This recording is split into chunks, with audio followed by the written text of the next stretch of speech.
చిన్న గాడిదను కనుగొని దాని మీద కూర్చుండెను. ఆమేన్. హల్లెలూయా. హల్లెలూయా. పక్కన ఉన్నది చెప్పండి, భయపడకుము సియోని కుమార్తె, భయపడకుము యేసయ్య కుమార్తె, భయపడకు. ఈరోజు ఏమని మాట్లాడుతున్నారు? భయపడకు. ఎన్నో ఒడదొడుగులు, ఎన్నో పరిస్థితులు, ఎన్నో స్థితిగతులు ఉన్నాయి. ప్రభు ఈరోజు నీతో మాట్లాడుతున్నారు. భయపడకు. భయపడకు. సీమోను కుమార్తె భయపడకు. ప్రభు మరొకసారి ఎంతమంది ఇక్కడ భయంతో కూర్చున్నారో భయపడుకుంటున్నారు. ఈ మాట ఆల్రెడీ పాత నిబంధనలో రాయబడి ఉంది. జకర్యా గ్రంథం 9వ అధ్యాయము 9వ వచనం చదవండి సార్. లేడీస్ వారు నుండి ఎవరైనా జకర్యా గ్రంథము 9వ అధ్యాయము 9వ వచనము.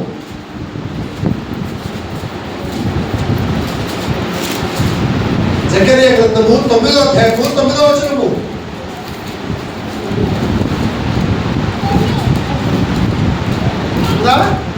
చదువు.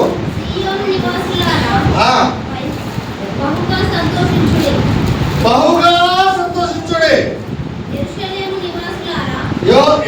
నివాసులారా ఉల్లాసంగా ఉండండి. నీ రాజు నీతిపరుడును రక్షణ గలవాడును దీనుడై గాడిద పిల్లలను ఎక్కి నీ యొద్దకు వచ్చుచున్నాడు. ఆమేన్. హల్లెలూయా. హల్లెలూయా. హల్లెలూయా. దేవుడే మన వద్దకు వస్తున్నాడు. ఆమేన్. అందుకు సంతోషించాలి. హల్లెలూయా. గట్టిగా చెప్పడం కూడా దేవుడే నీ యొద్దకు వస్తున్నాడు. ఎవరు వస్తున్నారు? దేవుడే నీ యొద్దకు, దేవుడే నీ యొద్దకు వస్తున్నాడు. సంతోషించు, ఆనందించు, గంతులే. నీ రాజు వస్తున్నాడు. నీ రాజు స్వాతంత్రుడు, నీ రాజు నీతిపరుడు, నీ రాజు ఆయన రాజులకే రారాజు. ఈ జకర్యా గ్రంథము 9వ అధ్యాయము 9వ వచనంలో చెప్పబడిన మాట యోహాను సువార్త 12వ అధ్యాయము 3వ వచనంలో ఇంకా చాలా వచనాలు ఉన్నాయి, కానీ ఈ 3వ వచనంలో మనము చూద్దాం. భయపడవద్దు అని చెప్తున్నాడు దేవుడు. భయపడవద్దు, భయపడవద్దు అనే మాట అక్కడ రాయబడి ఉంది. ఇంకోసారి 12 వచనం చదవండి. ఖర్జూరపు బట్టలు పట్టుకొని ఆయన ఎదుగున పోయి జయము ప్రభు పేట వచ్చుచున్న ఇశ్రాయేలు రాజు స్తుతింపబడును గాక అని కేకలు వేసిరి. సీయోను కుమారి భయపడకుము, సీయోను కుమారి భయపడకుము, ఇదిగో నీ రాజు గాడిద పిల్ల మీద ఆసనుడై వచ్చుచున్నాడు. గాడిద పిల్ల మీద ఆసనుడై వచ్చుచున్నాడు అని రాయబడిన ప్రకారంగా యేసు ఒక చిన్న గాడిదను కనుగొని దాని మీద కూర్చుండెను. చదువు. ఇంకా ఆయన శిష్యులు ఈ మాటలు మొదట గ్రహింపలేదు, గాని యేసు మహిమపరచబడినప్పుడు అవి ఆయనను గురించి వ్రాయబడిననియు వారు ఆయనకు వాటిని చేసిననియు జ్ఞాపకం తెచ్చుకోలేదు. హల్లెలూయా. హల్లెలూయా. హల్లెలూయా. ఖర్జూరపు బట్టలు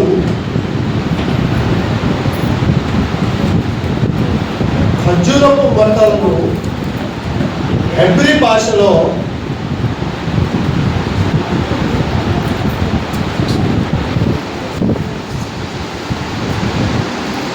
తాయారు అని అంటారు. అంటే సౌందర్యము అని, సౌందర్యంగా ఉందని గుర్తు. మన దేవుడు సౌందర్యవంతుడు, సుందరవంతుడు. ఎలాంటి వాడు? సౌందర్యవంతుడు, సుందరవంతుడు. సౌందర్యవంతుడు, సుందరవంతుడు. కాబట్టి ఖర్జూర వృక్షము ఎలా ఉంటుందంటే సౌందర్యంగా ఉంటుంది. న్యాయాధిపతులు 1వ అధ్యాయము 16వ వచనం చూడండి. న్యాయాధిపతులు 1వ అధ్యాయము 16వ వచనము.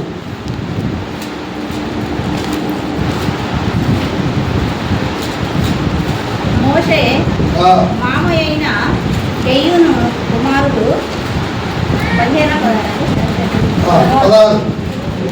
మోషే మామయ్యైన కెయ్యూను కుమారుడు యూదా వంశస్థులతో కూడా ఖర్జూర చెట్ల పట్టణంలో నుండి ఆరాదు దక్షిణ దిక్కులోని యూదా అరణ్యములకు వెళ్ళి అక్కడ చేరి ఆ జనముతో నివసించిరి. ఖర్జూరపు పట్టణం మోసే కాలంలో నుండి ఉందండి. ఇది ఎప్పటి నుండి ఉంది? మోసే కాలంలో, జకరియా కాలంలో నుండి ఖర్జూరపు చెట్లు ఉన్నాయి. ఆమేన్, ఆమేన్. అయితే ఈ ఖర్జూరపు చెట్లకు ఒక లక్షణం ఉంది. ఖర్జూరపు చెట్లు ఎలా పెరుగుతుందంటే తిన్నంగా పెరుగుతుంది, అంటే చక్కగా పెరుగుతుందట. ఎలా పెరుగుతుంది? ఖర్జూరపు చెట్లు చాలా తిన్నంగా చక్కగా పెరుగుతుంది. అలా ప్రతి క్రైస్తవుడు చక్కగా ఎదగాలి, చక్కగా పెరగాలి, దేవునిలో ఎదగాలి. పరమగీతములు 7వ అధ్యాయము 7వ వచనం. పరమగీతములు 7వ అధ్యాయము 7వ వచనము.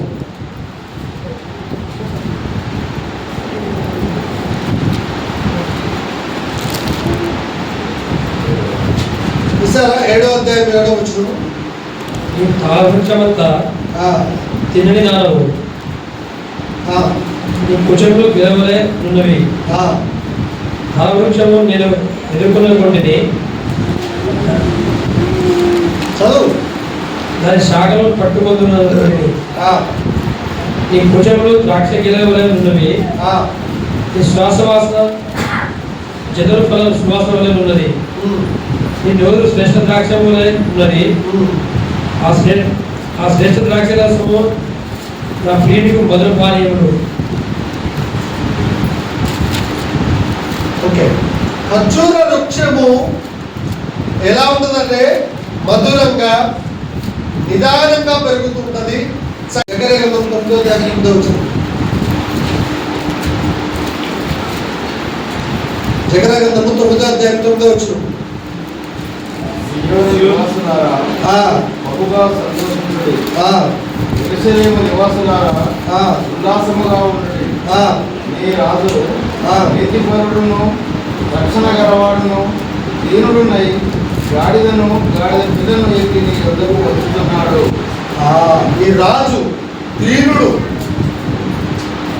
రక్షణ ఇచ్చే రాజు, నీతిపరుడైన రాజు గాడిద పిల్లలెక్కి నీ ఎదుకు వస్తాడన్నట్టుగా ముందుగా చెప్పబడిన ఈ ప్రవచనం యేసు ప్రభు పుట్టి శిలువ వేయబడే కన్నా ముందు ఆదివారం రోజున దేవునికి జేజేలుగా పలికినట్టుగా దేవుని యొక్క వాక్యము ఉంది. కీర్తనలు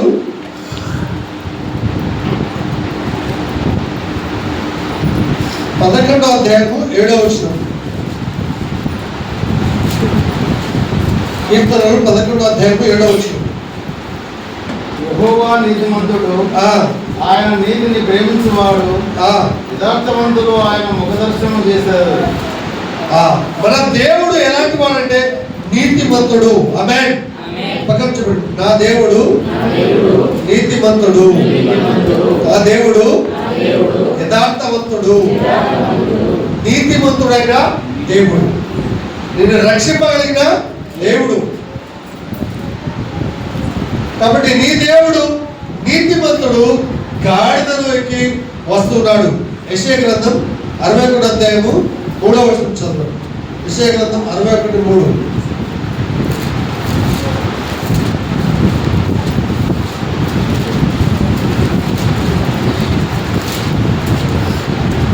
యెషయా గ్రంథం 61:3.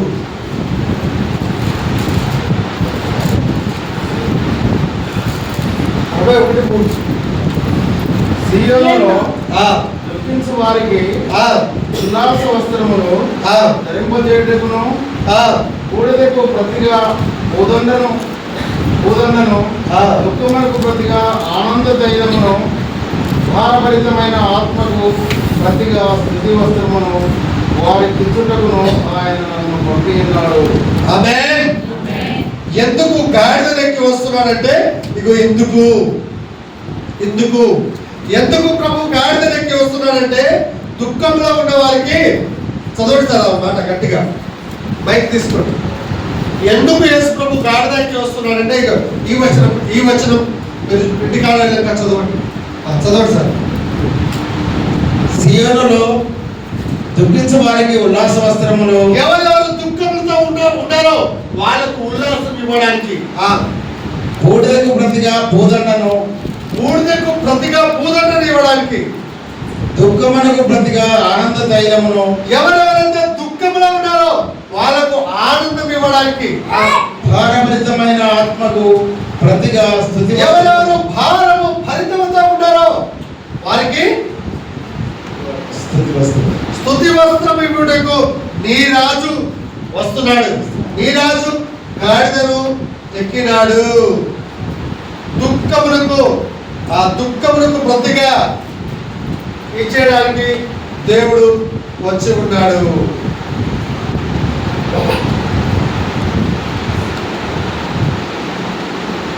అయితే ఈరోజు అంశం ఏంటంటే ఖర్జూరపు చెట్టు ఏ విధంగా ఆశీర్వదించబడిందో మనము అలా ఆశీర్వదించబడాలి. ఆమేన్. ఎలాగా ఖర్జూరపు చెట్టు ఎలా ఆశీర్వదించబడిందో మనము అలా ఆశీర్వదించబడాలి. కీర్తనలు 92:12. కీర్తనలు 92:12. మన దేవుడు నీతిమంతుడు అన్నాం కదా, మనం కూడా ఆయన నీతి మార్గంలో నడిస్తే, మనం కూడా నీతిమంతులుగా ఉంటే మనం ఇలా ఆస్వాదించబడతామట. కీర్తనలు 92:12. నీతిమంతులు ఖర్జూర వృక్షం వలె గువ్వ వేదురు, దేవదారు వృక్షం వలె వారు ఎదుగుతారు. ఎవరైతే దేవుని నమ్ముకుంటారో, ఎవరైతే దేవుని యొక్క విశ్వాసం వస్తారో, ఎవరైతే రక్షణ తీసుకుంటారో, ఏం తీసుకుంటే రక్షణ అనే వస్త్రం ఉంటుందో, ఎవరికైతే రక్షణ అనే వస్త్రం ఉంటుందో వారు ఈ ఖర్జూర వృక్షం వలె ఆస్వాదించబడతారట. పాపముల నుండి విడిపింపబడి నీతిమంతులుగా తీర్చబడతారు. ఎవరైతే నీతిమంతులుగా తీర్చబడతారో వారు ఈ విధంగా ఆస్వాదింపబడతారని దేవుని వాక్యం సెలవిస్తుంది. మరొకసారి వాక్యం చదవండి సార్. నీతి మనుషులు ఖర్జూర వృక్షము వలె మువ్వవేయుదురు, లేబానోను మీది దేవదారు వృక్షము వలె వారు ఎదుగుతారు. దేవదారు వృక్షము ఎదిగినట్టుగా మనం ఎదగాలి. ఆమేన్. మన కుటుంబాలు ఎదగాలి. హల్లెలూయా, హల్లెలూయా. ఖర్జూర చెట్లు కదా, ఆ చెట్టుకు ఎన్ని ఇది ఉంటాయో, ఆ పళ్ళు ఎంత ఫలభరితంగా ఉంటాయో. ఖర్జూర ఆ చెట్టును చూడంగానే దానికి ఎన్ని ఆశీర్వాదానికి గుర్తుగా కనబడుతుంది కదా, ఆశీర్వాదానికి గుర్తుగా కనబడుతుంది. అలాగనే ప్రతి క్రైస్తవుడు ఆశీర్వాదానికి గుర్తుగా కనబడాలి. ప్రతి క్రైస్తవుడు ఎదగాలి. విశ్వాసంలో, ప్రార్థనలో, ఆత్మలో, అన్ని విషయాలలో వర్ధిల్లాలని దేవుని యొక్క వాక్యం చెప్తుంది. యెహెజ్కేలు 40:16. యెహెజ్కేలు 40:16.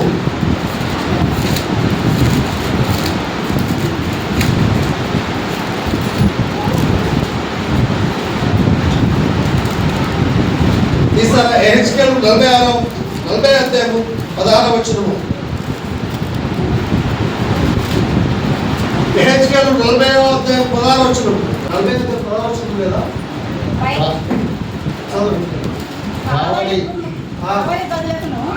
గుమ్మములకు లోపల వాటికి మధ్యగా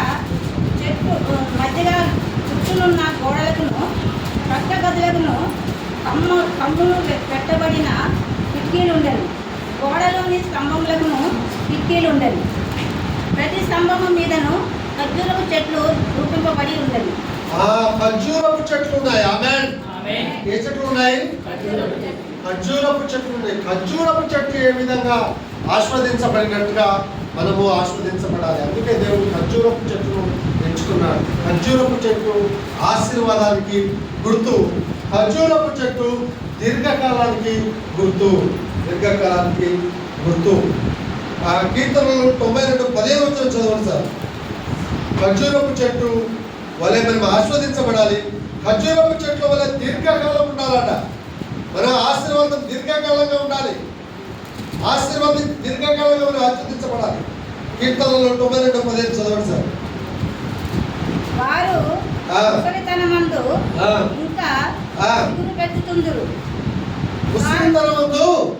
సిగురు పెట్టుతుందురు. కారము కలిగి పచ్చగా నుండు. పచ్చగా ఉందురు. ముసలితనమందు కూడా సారము కలిగి పచ్చగా ఉంటారట. హల్లెలూయా. ముసలి దగ్గర ఉన్న డబ్బు మన దగ్గర ఉండదు కదా. ఎవరి దగ్గర? ముసలి దగ్గర ఉన్న డబ్బులు వాళ్ళు ఎక్కడ చేయబెట్టిన డబ్బులే ఉంటాయి. అలాగా ఎప్పుడు కూడా మనము దీర్ఘకాలంగా ఆశీర్వదించబడిన వారి లెక్క, ఎదిగే వారి లెక్క ఉండాలి. కీర్తనలు 44:6 చదవండి సార్. కీర్తనలు 44:6.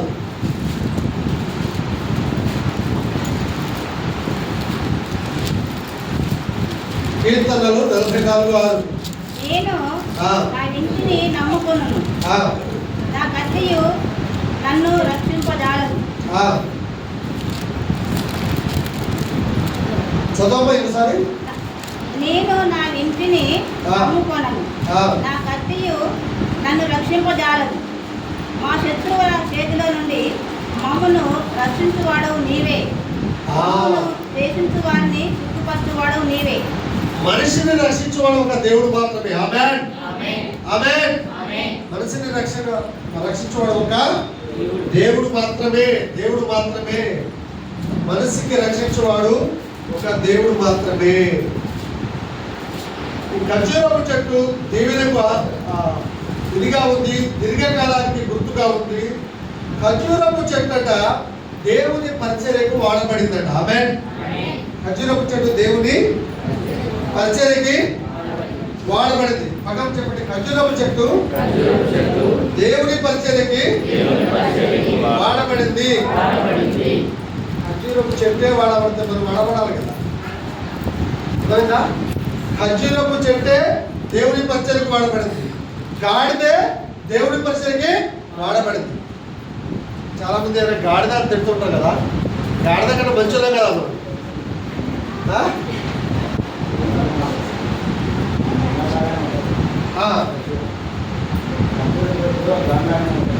ఖర్జూరపు చెట్టు ఇలాగే ఉంటుందట.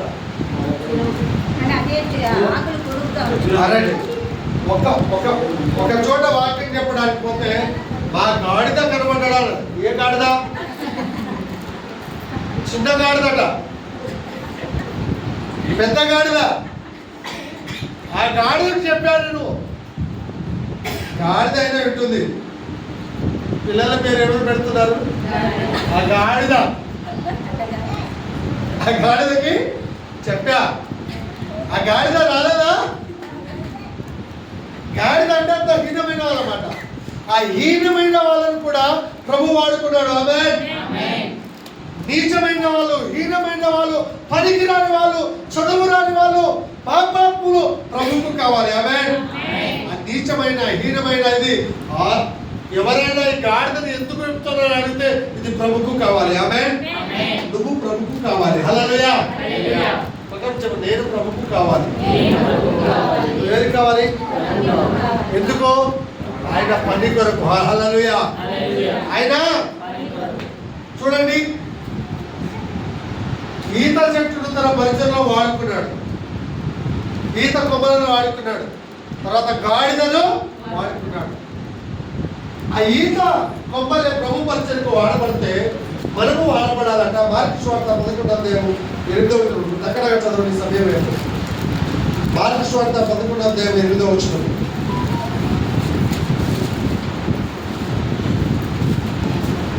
11:8. జనం మీదకి జనమును, రాజ్యం మీదకి రాజ్యమును లేచును. అక్కడక్కడ భూకంపములు కలుగును, కరువులు వచ్చును. ఇవే వేదమునకు ప్రారంభమవును. అనేకులు తమ బట్టలను దారి పొడుగునను పరిచిరి. అనేకులు తమ బట్టలు దారి పొడవునా పరిచిరి. కొందరు తాము పొలములలో నరికిన కొమ్మలను పరిచిరి. పొలములో నరికిన మొక్కలను పరిచిరి. మరియు ముందు వెళ్ళుచుండిన వారును వెనుక వచ్చుచుండిన వారును చేయము. ప్రభు పేరిట వచ్చువాడు స్తుతింపబడును గాక. ప్రభు పేరిట వచ్చిన వాడు స్తుతింపబడును గాక. ఆమేన్. దేవునికి మహిమ కలుగును గాక. హల్లెలూయా. దేవునికి స్తోత్రం కలుగును గాక. చెప్పండి, స్తోత్రం అని చెప్పండి. స్తోత్రం. ప్రభు పేరిట వచ్చువాడు స్తుతింపబడును గాక. ఆమేన్. చదవండి సార్. మన తండ్రి అయిన దావీదు రాజ్యము స్తుతింపబడు గాక. మన తండ్రి అయిన దేవుడు ఎవరు? మన తండ్రి. ఆయన రాజ్యము స్తుతింపబడును గాక. ఆమేన్. దేవుడు నా తండ్రి అని చెప్పండి. దేవుడు ఎవరు? మీ తండ్రి. చదవండి. సర్వోన్నతమైన స్థలములలో జయము అని కేకలు వేయుచుండిరి. సర్వోన్నతమైన దేవునికి జయమని. సర్వోన్నతమైన స్థలములలో జయము అని కేకలు వేశారు వాళ్ళు. మనం వట్టిగా తిరిగాం కదా, ఆ రోజులలో జనాలు కేకలు వేసుకుంటూ గంతులు దేవుడు స్తుతించారు ఘనముగా. చదవండి సార్. ఆయన యెరూషలేమునకు వచ్చి దేవాలయములో ప్రవేశించి చుట్టూ సమస్తమును చూచి సాయంకాలమైనందున 12 మందితో కూడా బెతనియాకు వెళ్ళెను. చూసారా? దేవుని నామానికి మహిమ కలుగును గాక. ఆమేన్. ఆయనను స్తుతించడానికి ప్రకటన గ్రంథము 7వ అధ్యాయము 9వ వచనం చదవండి సార్.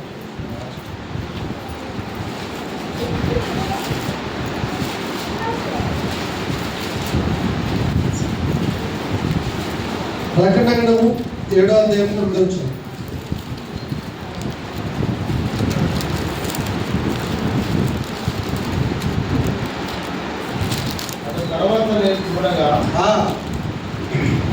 తర్వాత నేను చూడగా ఇదిగో ప్రతి జనములో నుండి ప్రతి వంశములో నుండి ప్రజలలో నుండి ఆయా భాషలు మాట్లాడే వారిలో నుండి వచ్చి ఎవడను లెక్కింపజాలని యొక్క గొప్ప సమూహము కనబడి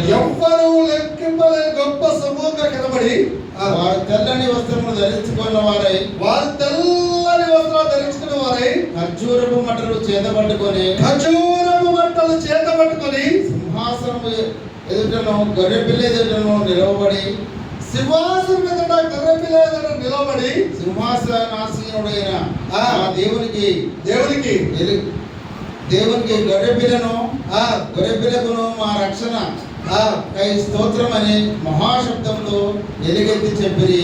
మహాశబ్దంతో చెప్పారు. హల్లెలూయా. వాక్యం విన్నారా? హల్లెలూయా. రక్షణ అనే వస్త్రం మనకు ఉండాలి. ఆమేన్. ఏ వస్త్రం ఉండాలి? రక్షణ అనే వస్త్రం లేకపోతే పరలోకంలో స్థానము. చాలా మంది సంపాదన మీద, ఉద్యోగాల మీద, ఇంకా లోకంలో ఉన్న అన్నింటి మీద పడుతున్నారు. కానీ రక్షణ అనేది చాలా. రక్షణ లేకపోతే నీకు దేవుని రాజ్యంలో స్థానము, దేవుని దగ్గర స్థానము, పరలోకంలో స్థానము ఎక్కడ ఉంటుందంటే నరకంలో స్థానం ఉంటుంది, అగ్నిలో స్థానం ఉంటుంది. అగ్ని ఆరద పురుగు, నిత్య నరక అగ్నిలో వెళ్తావు రక్షణ లేకపోతే. ఈ రక్షణ ఇవ్వడానికి సకల గోత్రముల వారి కోసం, సకల భాషలు మాట్లాడే వారి కోసం, సకల జాతుల వారి కోసం, సకల జనుల కోసము ఆయన దిగివచ్చి ప్రాణాన్ని అర్పించడానికి దిగివచ్చి ఉన్నాడు. ఈరోజు నీకు అవకాశం ఇవ్వబడుతుంది. ఆయన నేను పాపిని ఒప్పుకుంటే చాలు, ఆయన నేను రక్షించడానికి సిద్ధంగా ఉన్నాడు. నువ్వు ఒకవేళ రక్షణ నిర్లక్ష్యం చేస్తే ఒకవేళ రక్షణని నిర్లక్ష్యం చేస్తే ప్రభు రాకడ వస్తే పరలోక రాజ్యంలో ఉండలేవు. కళ్ళు మూసుకుందాం ప్రార్థన. రక్షణ లేని జనాలు లక్షలుగా ఉన్నారు. రక్షణ ఇంకా నీ కుటుంబం రక్షింపబడలేదేమో, నీ బంధువులు రక్షింపబడలేదేమో, నీ తోబట్టులు రక్షణ పొందలేదో. రక్షణ పొందని వారికి నరకము. రక్షణ కావాలా? ఆత్మ రక్షణ కావాలా? నోహోబు ఓడలో రక్షింపబడ్డాడు కదా. నోహోబు తన కుటుంబంలో రక్షించుకున్నాడు. నోహోబు దినాల లాంటి దినాలలో మనం ఉన్నాము.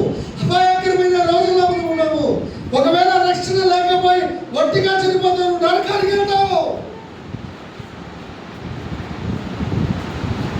ప్రభు మాట్లాడుతున్నాడు, ఈ అవకాశం వల్లే రాదు.